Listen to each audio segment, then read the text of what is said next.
Welcome back to the Outside Line, episode 23. I missed the last one, so I'm hoping we're at 23. Anyway, this episode's special guest is Will Chamberlain. How you going? Yeah, I'm good. How's everyone?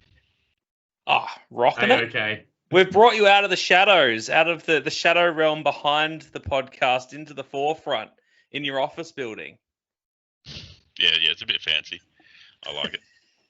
Yeah, so for those that aren't aware, Will is like Mr. Number One behind the scenes for everything Drifting in SA. He's behind the scenes of the broadcast. He's behind the scenes, the Drifting SA State Series broadcast. He's behind the scenes for us because we're all useless at technology. He's spent many years as a photographer. He's definitely had some of the favourite photos of my drift car I've ever seen.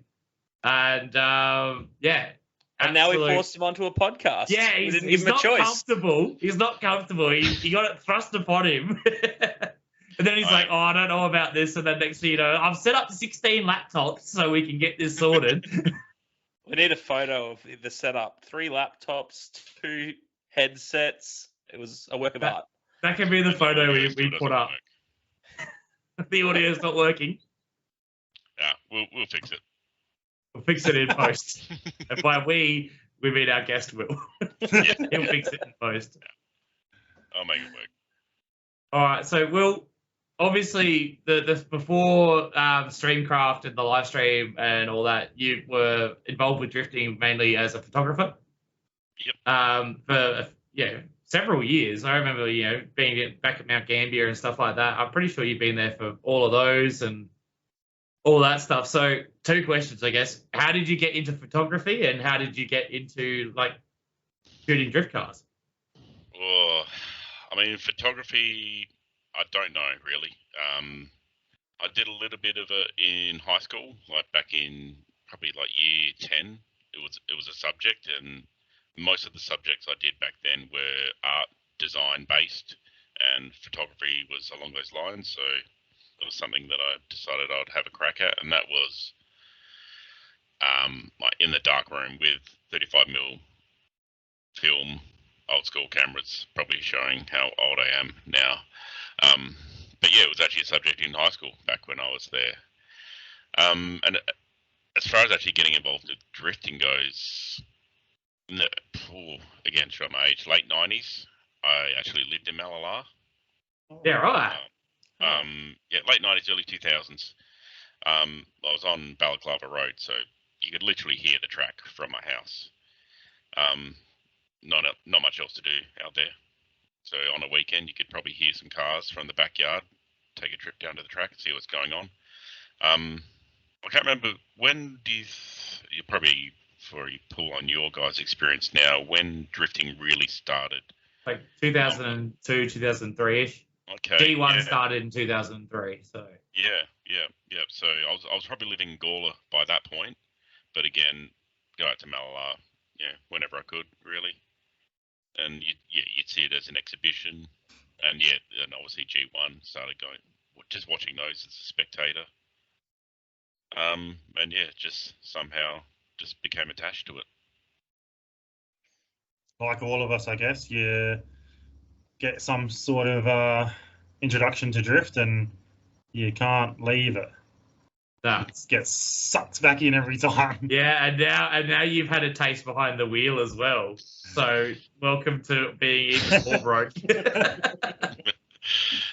I'm probably in a bit of a situation where, I don't know, my house is tiny. I have a single driveway with a single garage, and we have 2 cars that we shuffle already. So I think we tried to throw another one in there, but it's just going to become more awkward. That doesn't stop anyone. No. People with way worse situations. You'll be fine. You haven't tried parking a drift car on the road yet, so, That's why road retro drift cars are the best. You don't get done by the council for having an unregistered car on the road. And there's also the fact that, daughter starts high school next year. That's fair. So the bills keep rolling in. So as long as people keep throwing me the keys and just borrow cars for as long as I can get away with it. No, that's fair.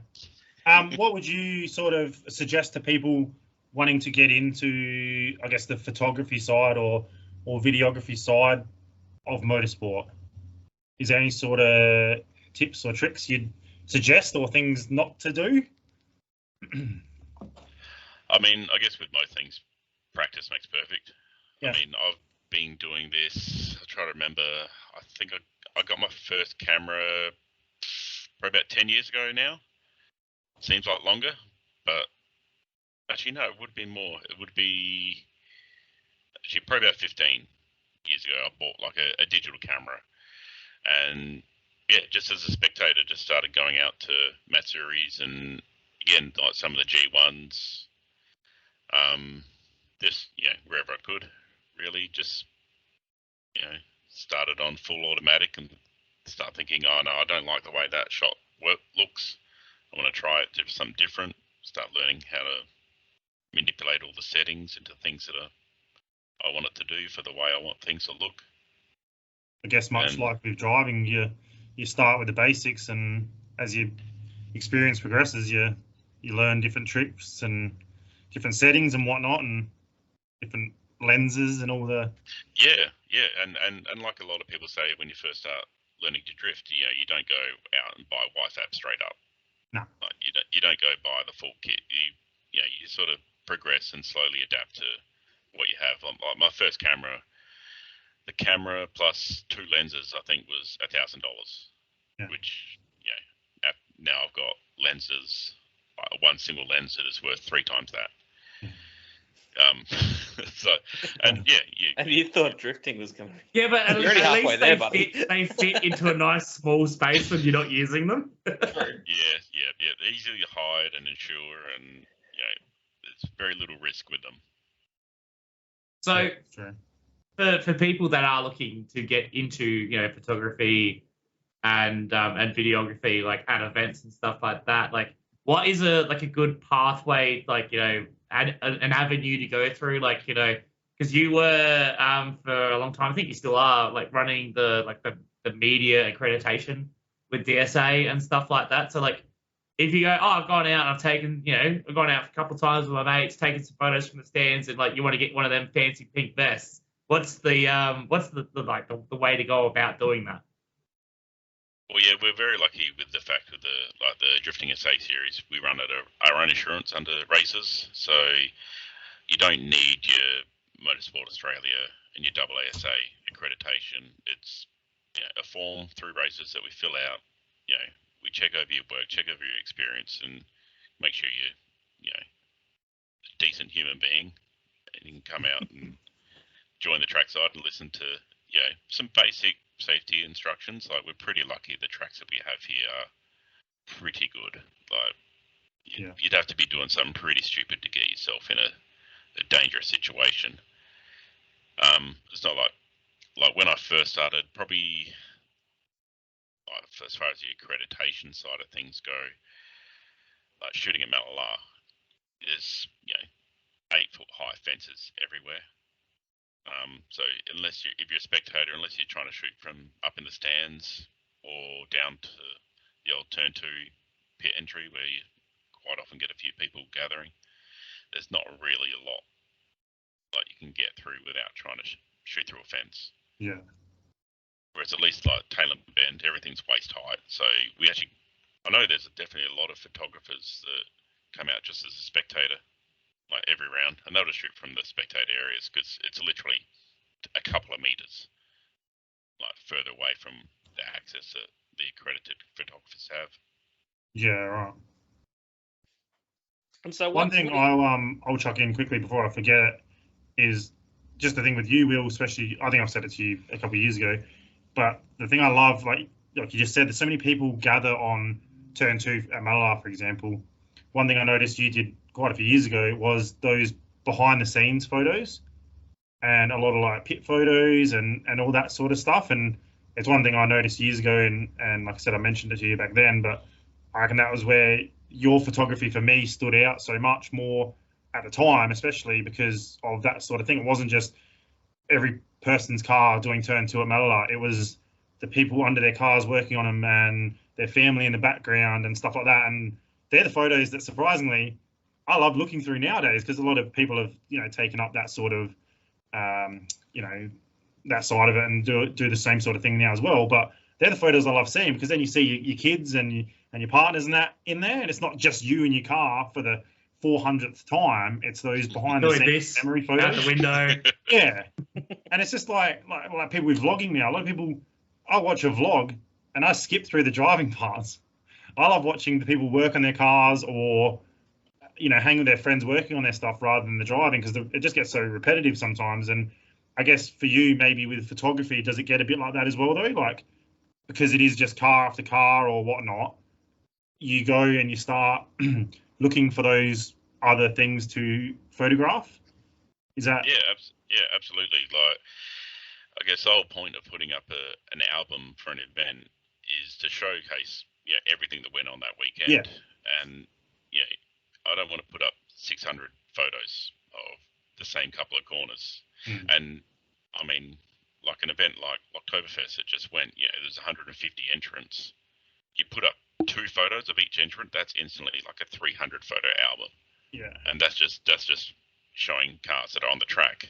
So it's just why, something, fairly early on, I tried to limit myself to just posting every single photo that I took and try and get enough of a variety that, it looks interesting. You're not just clicking through, click. Okay, this is the same corner, same car, same corner. Like, yeah. Just most of the time, you'll just get the people that are just scrolling through looking for their car, so they can get the photo of their car. Actually, it's good. As now you're being more selective. Like you said, there's 150 cars. You might only want to put out 70 or 80 photos in an album, and a lot of that isn't even on track stuff. What makes, like, how do you determine, like, what you want to post and what you don't like, in terms of cars? Like, do you look for stuff that's unique, expressive, or like, something that, is it just like, oh, that shot worked really well, I like that shot? Or is there stuff like you see something like, it's all right, but like it's just another black S13, I'll just throw it in the bin kind of thing? It's definitely a bit of everything. Like when I first started posting albums, everything that I posted had to be, absolutely perfectly sharp. Everything in focus. Like, probably just being a little bit pedantic on the quality side of things. But lately I've probably relaxed on that a little bit and tried to show more of the story and things that are interesting. Like, it might not be the most perfect photo, but if there's something interesting happening within the image, that will generally get sort of pushed ahead of something that might be a really sharp, technically correct photo, but it might be boring. It might just be, like you said, typical turn 2 Malala. Yeah, I notice your photos have a tendency, compared to a lot of other photographers, to show a better sense of speed too. Like, you got the lens or whatever it is open for longer, so you've got that sense of speed. The wheels are not static; they're clearly spinning, and maybe there's one part of the car that's very sharp. The rest of it like starts to blur as it goes away, which gives that sense of speed. Is that like a style thing that you prefer, or is it because I see a lot of photos that are like the car could be moving or the car could it's not be like a screenshot of a video with a watermark slapped on it, like some other ones you can see. Yeah, I'm my own worst enemy when it comes to that. I love the look of motion blur and out of focus, depth of field, everything blurry, but like you said, with something in focus, so like that grabs your attention. So it comes to the point where I'm now using multiple filters on my lenses just to bring the depth of field down as well as the shutter speed, which it's a nightmare as far as actually getting the shot goes, because I'm using the worst end of the scale of what should give you a decent hit rate. So you're playing on hard mode, but then when you get the result, the result is worth the effort. So you take a lot of photos and then you go, 3 of them came up amazing, the rest of them in the bin. 1 in 10 if I'm lucky. Yeah. But like it's just the look that I like, and bought a camera that takes a lot of photos really quickly, just to try and help negate the issues that it does. Spam it. yeah. I'll try not to do that as much anymore, because otherwise I'll just end up with like an album. Well, not an album, but a folder of 6,000 photos from an event, and it's just I don't have the time to look through all of those anymore. And also the color, like your photos are very vibrant. I know we did a photo shoot for when I got the Smoky wrapped up at my place, and I took a whole bunch of photos at the same time, and I couldn't believe the difference in like how vibrant and alive the photo was that you took compared to the shots that I took. Like it was just with a camera phone, but still, like that was what I was seeing through my eyes was what I was seeing on the screen on my phone. And then I looked at your photos afterwards, and there was so much more life and color than even real life compared to the phone photos. So how do you normally go about getting just that all the sliders or the editing? just crank the slider straight up. Yeah. Just heaps of contrast, heaps. Max contrast. yeah, clarity, 100% clarity.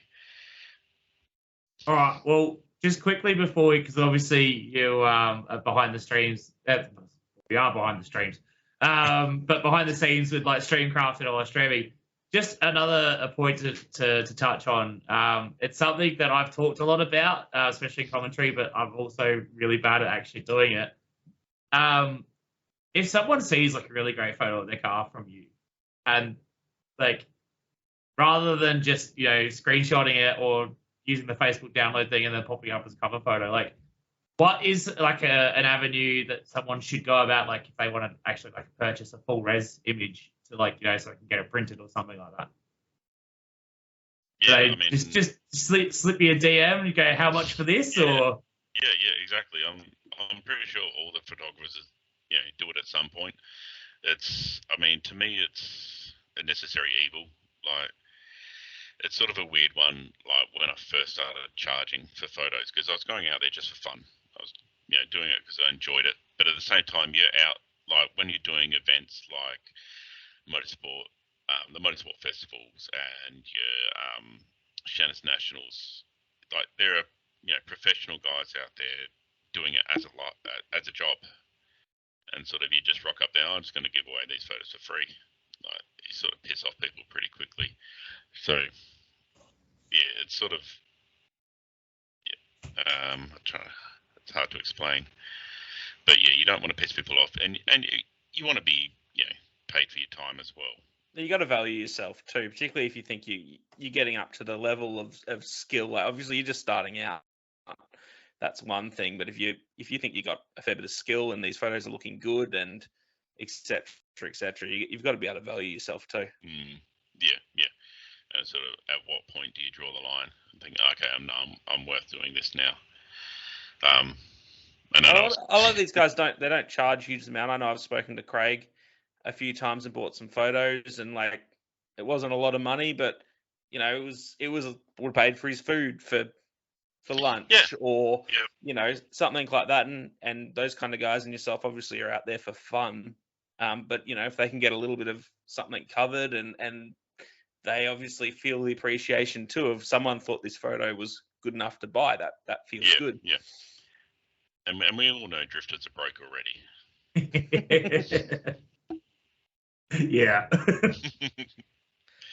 So yeah, it's a difficult line to walk. So moving on from the photos a bit, in the last couple of years, you've obviously moved from like single shot photography into more of a video format with what you get up to with Streamcraft.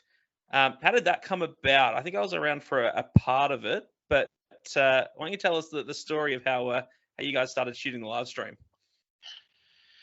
Yeah, I mean that came about around 2019. I was trying to. It would have been our second series as a DSA. So we had the first series that the band ran, and then we took it over in 2019 from memory. And it would have just been, by this time I was like in the Drifting SA board.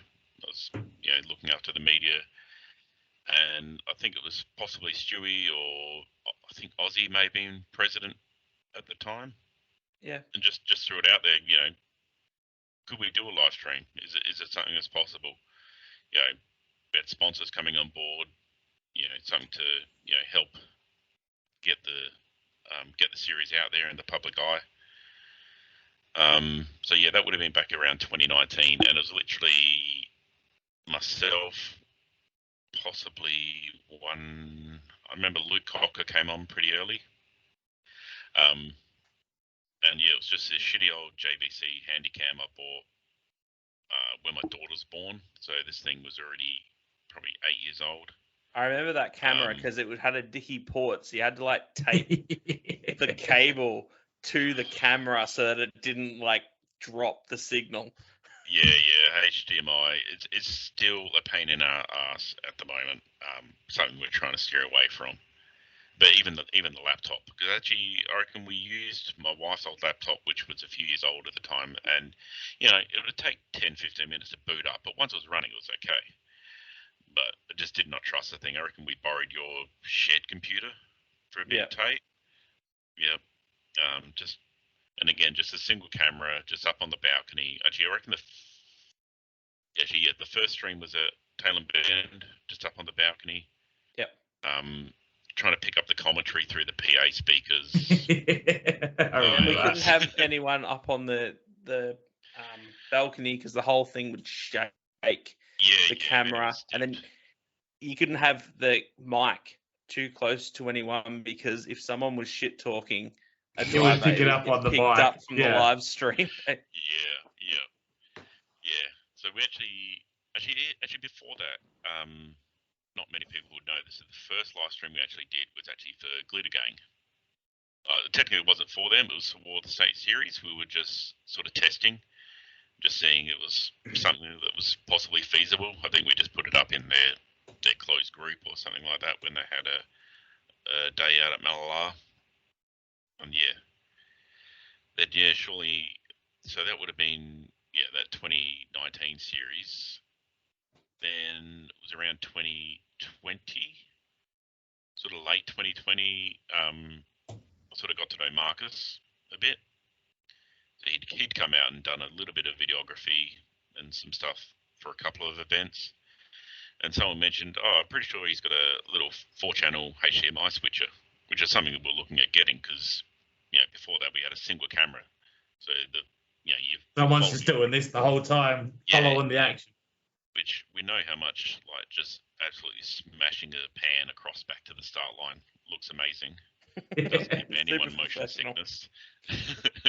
So we're already looking at how we can put more cameras into the stream, make it more professional. And Marcus at the time had a little basic 4-channel HDMI switcher. So I got in contact with him. He was all for it. He was keen to come on board. We hired a wireless transmitter or two, and that was it. We all of a sudden had multiple cameras, a couple of operators, and that's when things sort of really started transforming. Escalating. And I mean, I was going through a bit of a timeline, just trying to see when we actually got started and how things have progressed and how quickly everything ramped up. It's actually quite insane because that was only 2-3 years ago, and then literally a year after that we were doing the Adelaide Rally. Yeah, it's insane seeing how far you guys have come already. So speaking of like escalating and ramping up, like obviously you guys are it's a full-fledged operation now. Like, can you give us like a little bit of a rundown of like the equipment and the staff and everything involved with actually running a live stream of the quality that we're seeing out of like what you're doing for Adelaide Rally and for us? So most of our events we usually run anywhere between 7 to 9 like crew. Like not a huge amount. Like we have to be pretty mindful of budget and everything. We're not trying to overcharge everyone, and it's not a cheap thing to just put out a video production. like drifting, you say we regularly have about 9 crew, usually about 3 or 4 cameras on track, plus operating the stream with all the graphics. We've got obviously Todd with the drone now, Dylan down on the start line as a roving camera, and he's off doing interviews, and we have Hayden and trying to think who, quite a few operators that we've had come in, do interviews for us. So actually we just bought another camera today. It just keeps piling on and on and on. So the actual amount of equipment, we've outgrown hatchbacks, we're into SUVs. Well, you kicked us out of the commentary room for round 4 and 5 as well. So it used to be the 2 commentators and then Ben next to us doing all the graphics and stuff on the live stream. Then Marcus would be out on the balcony doing all the switching and telling people what to do and all that. And then I rocked up at round 4 and got handed this not even handed, it looked like a Korean pop star with just a little headset on and a radio receiver. And I got told, you're in with the judges today because the live stream's kicked you out the commentary booth. We're always trying to fine-tune things. I think they really liked having the commentators with the judges, and obviously getting as much communication between everyone, making sure everyone knows what's going on. I think Marcus enjoyed not having cars screaming past his ear all day as well. Yeah. We've been slowly shuffling him in closer and closer. Like I said, he started on the balcony. He sort of worked his way into the hallway, and now we're actually into that room. Which I think it worked well. I had my concerns about getting, your guys' commentary audio. Well, it seemed to work better than when we were trying to patch into the Ben system anyway. Oh, yeah. To be fair, we've got the Ben system stuff worked out pretty well now. But, everything worked well. Then even like with the Adelaide Rally this year, we hired a van. We just ran everything out of a van. You did Adelaide Motorsport Festival last year as well, didn't you? Yep. Again, similar size crew. About 9 of us, I think, from memory. That's pretty cool. I remember the rain coming down and all the Coles bags coming over the Wi-Fi transmitters. Yeah. Weather is not our friend. It's pretty cool. It's something that started out as a little thing for the drifting club, and it's just been growing and growing over time, and servicing other motorsport events in South Australia, and I'm guessing maybe even abroad after that at some point. So that's pretty cool to see that happen. Like the time frame that it just skyrocketed. It's very rapid. It's been very rapid. Yeah. So you touched on it before. You started doing some driving. How's that going? That's been a lot of fun. Obviously been involved with the club for quite a number of years. Going out as a passenger as much as I could. I think the first time I went out as a passenger would have been DSA Mount Gambier. Hell of a place to start. Yeah. In the wet with Greg Merriman in a borrowed car. So, and that sort of like, okay, this is a lot of fun. That was 2018. It would have been the second DCA Mount Gambier, and obviously trying. It's a lot of fun. I'm not the most excitable person, but getting into passenger is something I quite enjoy doing. And then you want to see if you can do it yourself. I've got a little sim rig at home, nothing too crazy, just a little Logitech and a little seat with the handbrake. And I guess being part of the club for quite a while, I sort of helped out getting involved in the school car and getting those things underway. Managed to sneak myself a little half-hour session in on the skid pan one day, just doing some donuts and figure eights, and loved it. So I think it was like possibly even the next school said, no, I'm going to pay for a spot. Maybe in the next 2, I think I did. Yeah. 2 more schools after that. We're like drug dealers, mate. The first taste is free, and then you've got to pay. Yeah.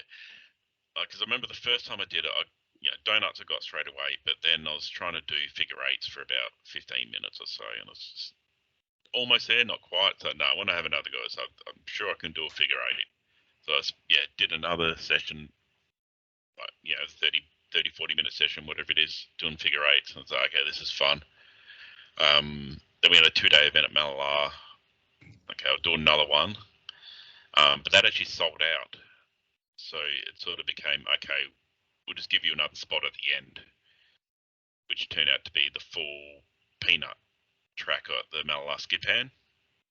I was like, okay, this is in the automatic V35, like linking the whole skid pan in that. It's like, okay, this is a lot of fun now.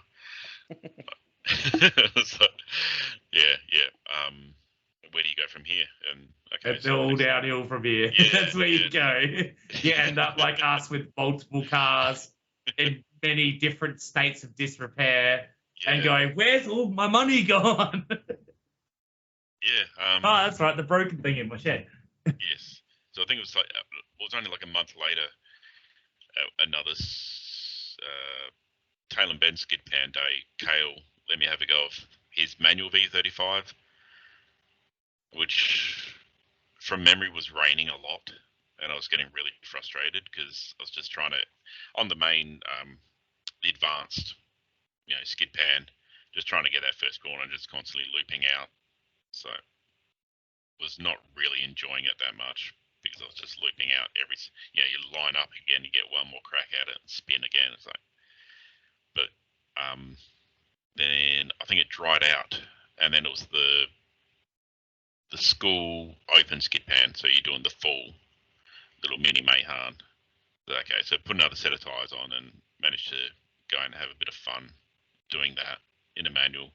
So okay, so I can do this, and yeah, and I don't remember how it ended up happening. I think I was commenting on one of our volunteer posts about an event coming up. We usually put the shout out, who's volunteering, who's driving, and I just put a comment there, I'll drive.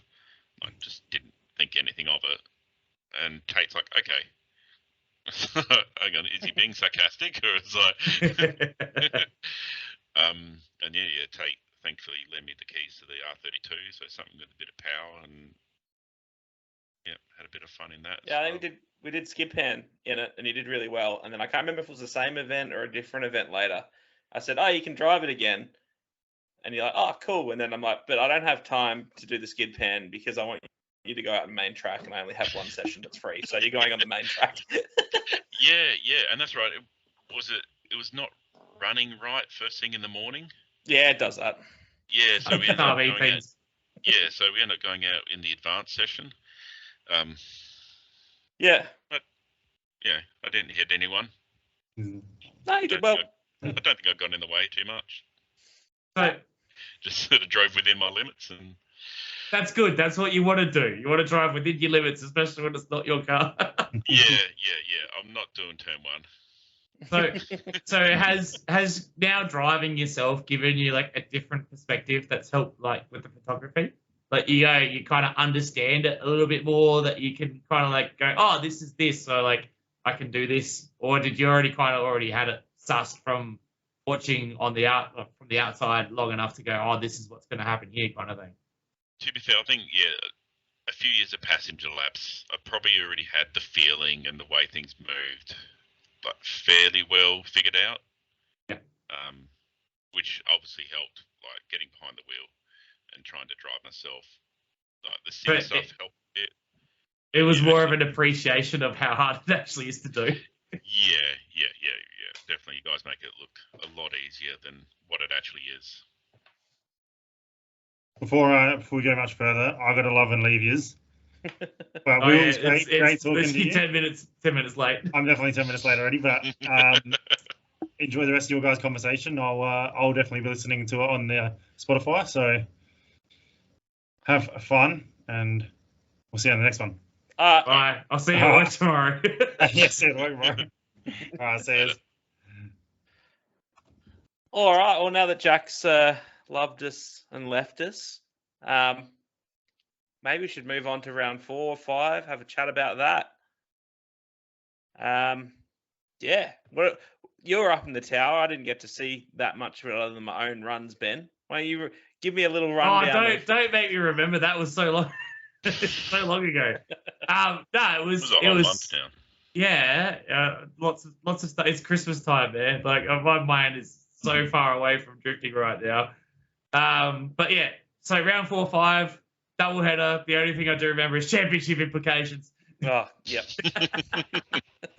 But so it was the 2 reverse layouts at the bend, which are like the 2 gnarliest layouts. So like round 4 was the reverse running the bowl, and that's, even though like everyone goes, that is a car killer, that layout. Like, you know, that's one where when you get it wrong, it's not ideal.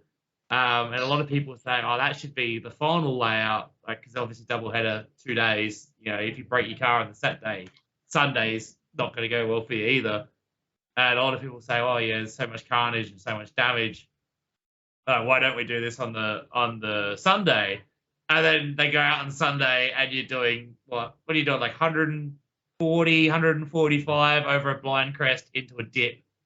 And you're like, yeah, you need that day of warm up to do the Sunday layout. Like, Oh yeah.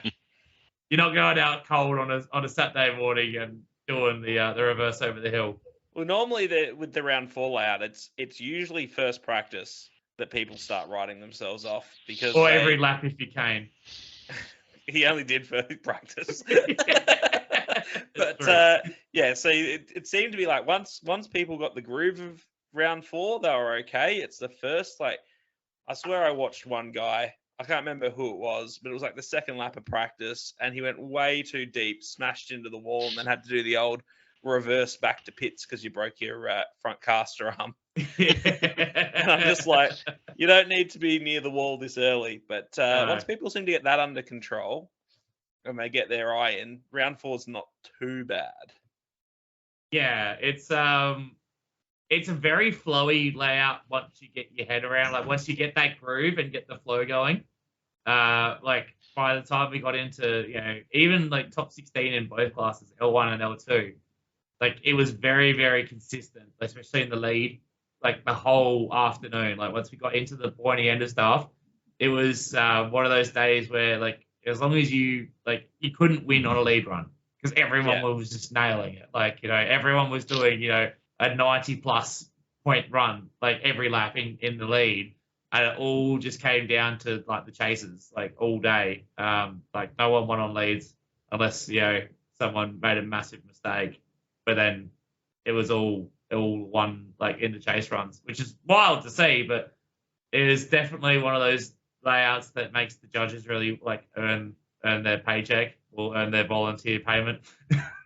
It is definitely when you can hear the discussions where they're talking about like one person tapped the wall and the other person tapped into them because they tapped the wall. Whose fault is it?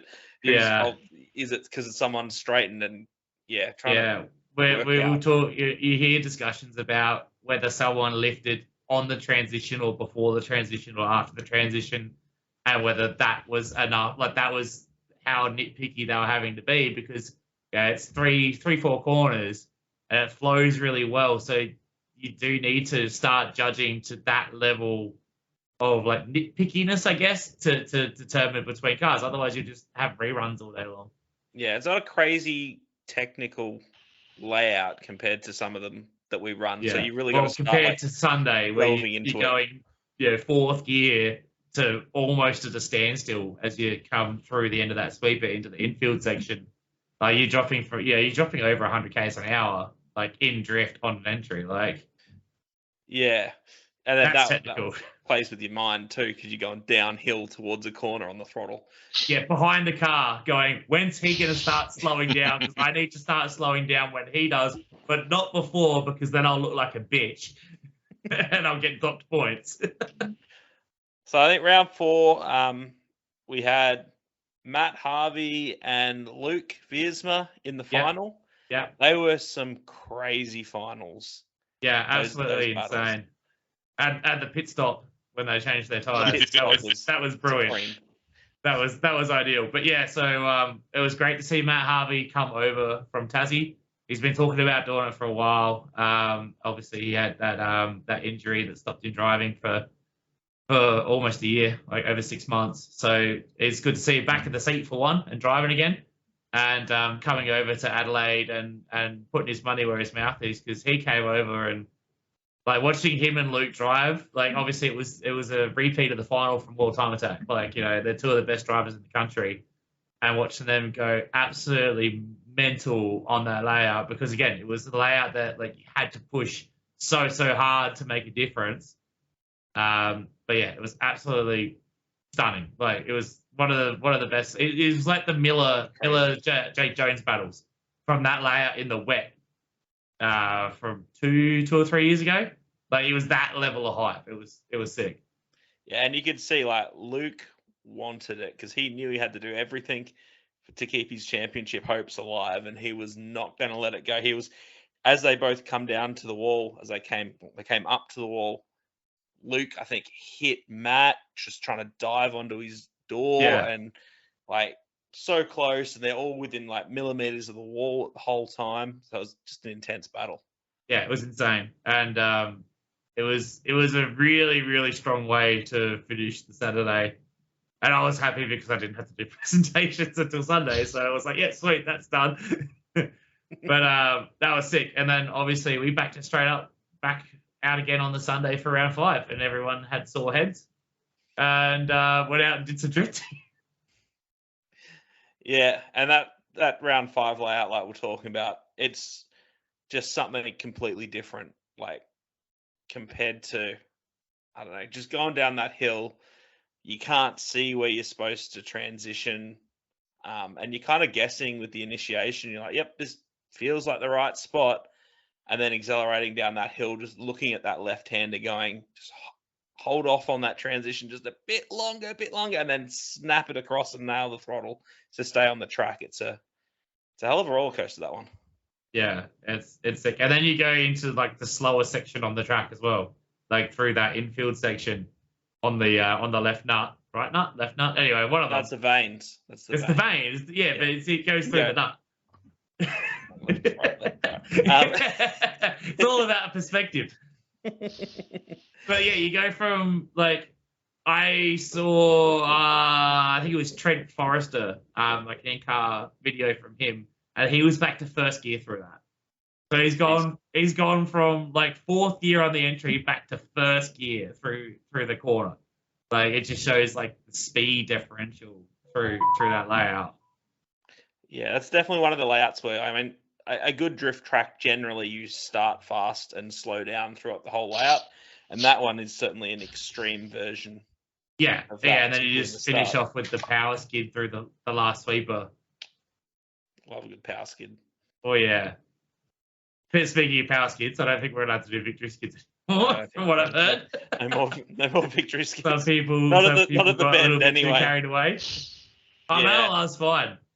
We can do that. Whatever. No one cares about Malala, but yeah, out at the bend, I don't think we can do them. I think a few people, definitely got a bit carried away. Yeah, the whole like it started out just like you can do a little skid as you leave, and then like it's just slowly ramped up, and particularly since we had Malala last round where you could go nuts, and then we needed to come back and be contained. No one could be contained. Especially when it's the last round of the year. Yeah, I know like Jamie got real excited. Yeah. he had a running car at the end of the day. He should be excited. So we had the final battle, Matt Harvey again against Hayden Houlihan. Yep, we didn't get much of a battle though because it didn't last very long. Yeah, so Matt Harvey exploded a brake line coming down the hill and then had to use Hayden Houlihan's car as a brake pedal. So he's gone for the dive, and then the left foot or right foot probably at that point, because he would have been in the handbrake as well. But the foot's just gone straight to the floor, and then he just hasn't been able to wash off the speed tagged Hayden, and that was unfortunately he wrote. Yep. I mean, that was another one that the judges had to look through. They were deliberating for a long time before they were given the news that he had actually had a broken car. So, yeah, that one, a bit unfortunate. The last battle of the year ends with half a run, but you get that. You do get that sometimes. Like, it is what it is. Like, sometimes you go out with a bang, sometimes it goes out with a whimper. And we had like such an epic battle finishing off on Saturday, and our L2 finals were absolutely insane as well.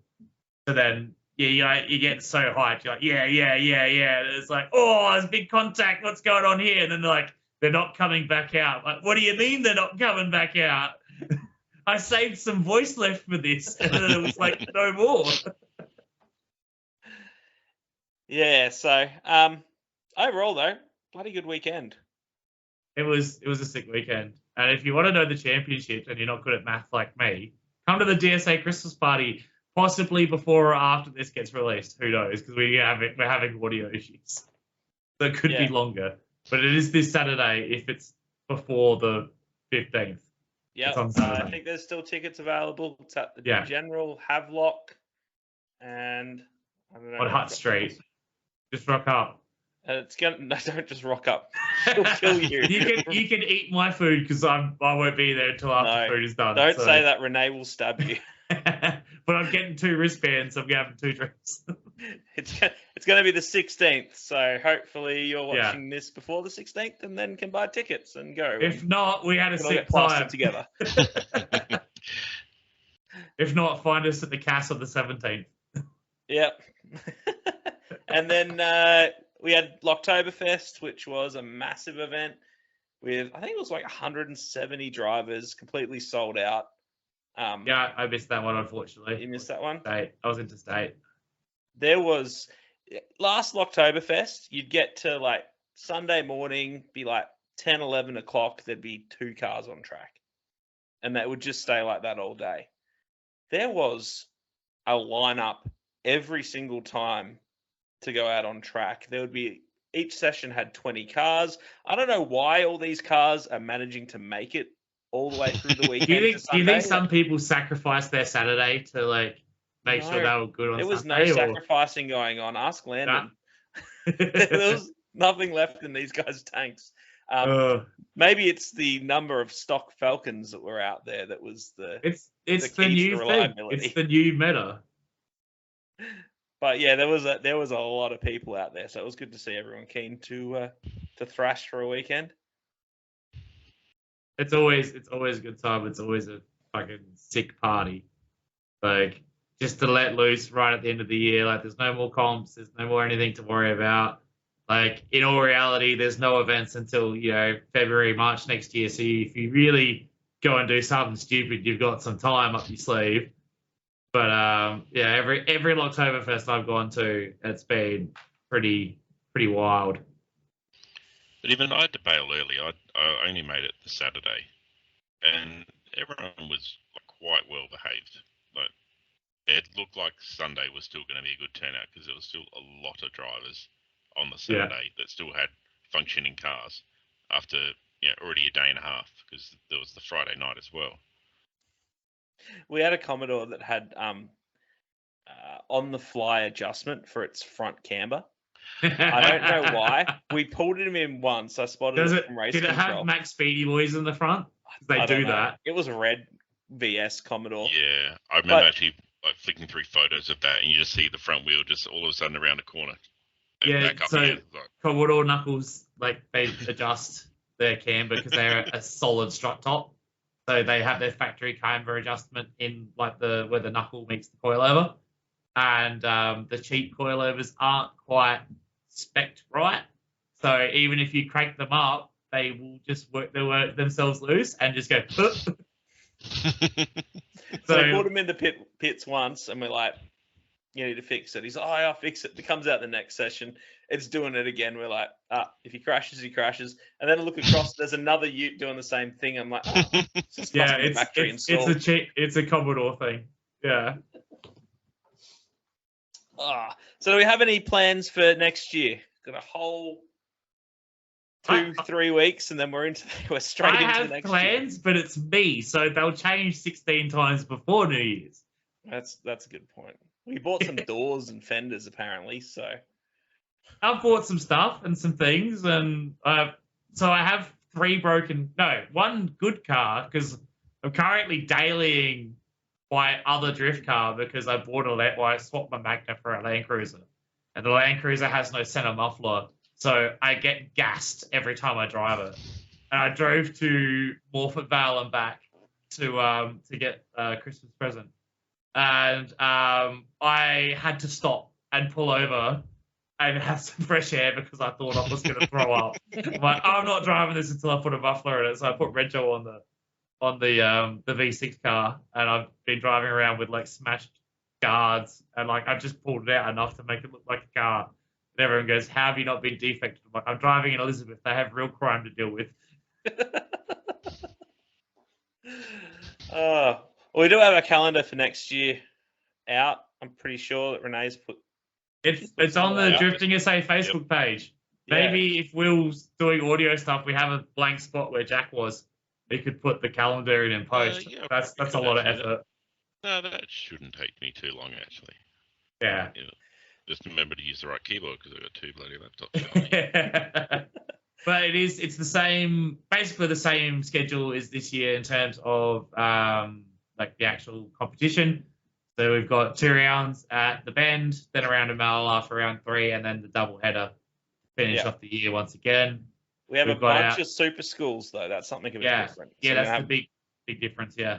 Yeah, you're gonna have a bunch of schools out at Malala. So rather than just the skid pen, you're also gonna have a bunch of drills out on the track through the S's. Your only time you can drive Southerns backwards, and it's sick. It is sick, actually. It is dope. Yeah, it's super fun, and like it's one of those things that like because the way Malala's designed is you can't run it backwards. So to be able to do little bits and pieces backwards, like it's basically only something you can do on like an event like this, or do it on the sim. Yep, we're going to be at the Motorsport Festival. I can confirm that. It's going to be bigger and better than last year. Can't say how, but it will be. So trust me. I'll be there in some capacity, either yelling or probably yelling. There you go. I got the 2024 Drifting SA dates. There we go. For Up anyone on who's screen. actually watching this on YouTube, because I got the shits on with Facebook. So a lot of stuff happening next year. I'm also ducking off to go do Summernats demos and baby on the way. So that's pretty much going to kill the second half of my year. But I'm going to make the most of the time. Congratulations. And also my condolences. That's public now, yeah. So an outside line exclusive. Pack the first half of the year with as much drifting as I can. It's due on the 1st of June, and then that's tax time. Yeah, tax time. The write-off's coming early. Looking back, just trying to get some info on, trying to remember when I was doing things. And when I really started taking up photography was like the year after my second child was born. And it's just like, I need to get away for a weekend. Yeah, you're like, oh, I'm gonna go take photos. See you, babe. Yeah, Will is like the role model that I'm going with, because somehow Will turns up to all the same events that I do, but with 2 kids. Yeah, and I don't know how he does it. And 2 extremely well-behaved kids too. Yeah, I'm gonna be honest. Very, very lucky in that sense. Yes. Yeah, very you definitely don't have rat bags. Yeah, kids. Yeah, can't complain about them. They'll be old enough to come out soon enough. So. Yeah, you can't say that to their faces, but you cannot complain about them in the background. They can't know that they're good. They actually went to bed early tonight so I could do this podcast. Oh, jeez. You are lucky. I let them play early. I let them play their video games. They don't fight. As soon as you're like, all right, you're going to go to bed. No, but I'm going to get back to my base, otherwise I'm going to get raided. All right, well, I reckon that's probably us. We're, 54 minutes into it? That's a short one. This is a condensed episode. because we had a schedule and then we had technical difficulties for half an hour. Which is part of the reason Jack had to go. Yeah. So Alrighty then. Well, come hang out with us at the DSA party and General have Havelock Hotel. Go Yep. to driftingsa.com. Go to Drifting SA Facebook page and there'll be a link to the event. You can go to it. I think it's Eventbrite to get your tickets. probably. There's very limited tickets available, so if you want to get some now, and come listen about championship implications. All right. Merry Christmas. Happy New Year. See you on the other side. Ta-da. Hey, Root. Bye.